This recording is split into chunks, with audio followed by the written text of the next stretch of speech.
Bonjour, Ludovic Bréant, entrepreneur et coach. Je suis ravi de vous retrouver aujourd'hui pour une nouvelle vidéo.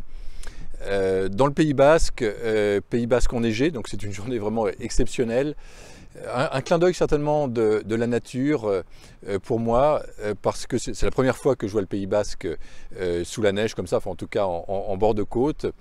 Et journée exceptionnelle pour moi parce que j'attendais une décision de justice et je l'ai donc eue hier soir. En fait, l'administration fiscale nous demandait à titre personnel donc la somme de 200 000 euros. Alors, c'est quelque chose qui est très rare. Ça remonte à l'époque de mon dépôt de bilan.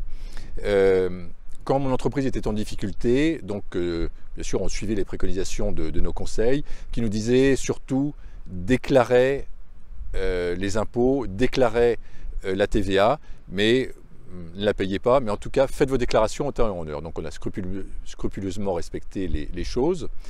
Et bien sûr, quand on a des difficultés de trésorerie, la première chose qu'on pense à payer, ce n'est pas nécessairement les impôts. Donc les impôts sont passés après les autres.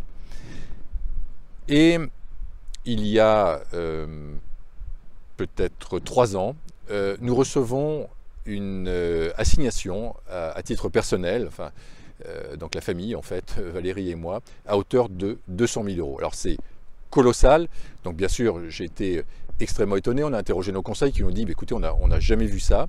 Et en fait les impôts ont ressorti un article du Code des impôts qui explique en effet que non seulement les déclarations doivent être adressées, mais également leur paiement, sinon le gérant peut être mis en responsabilité à titre personnel.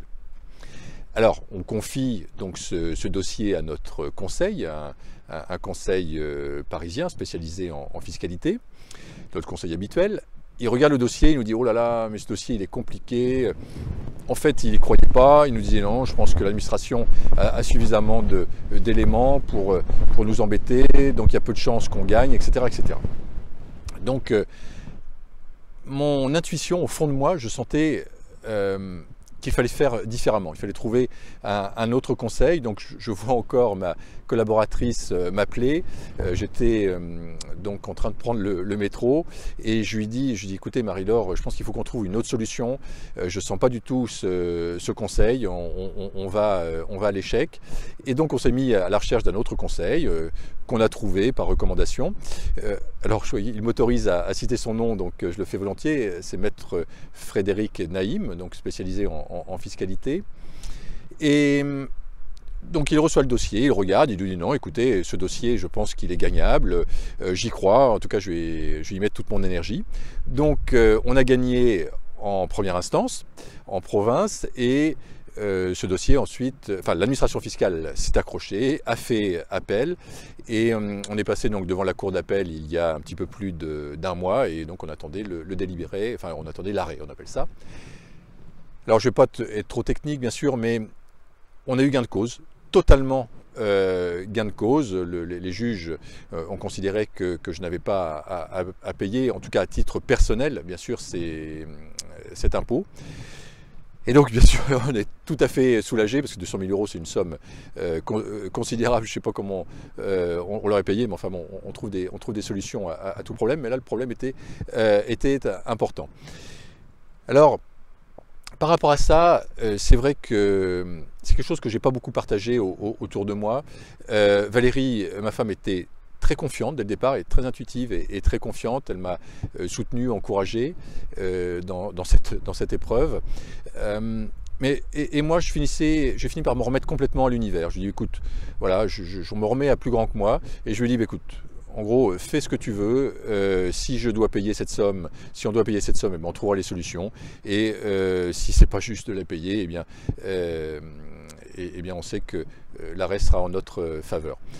Donc voilà, donc aujourd'hui je suis vraiment très très content, mais le message que je voulais vous faire passer, c'est surtout écoutez votre intuition. Même quand vous êtes au fond du trou, même quand vous êtes dans une épreuve lourde, surtout écoutez votre intuition. pour ça, il suffit simplement de se calmer, d'être calme, de laisser émerger les choses, peut-être de faire une méditation, de laisser émerger les choses, de laisser émerger son intuition, et souvent donc la bonne décision, souvent un message positif donc apparaît.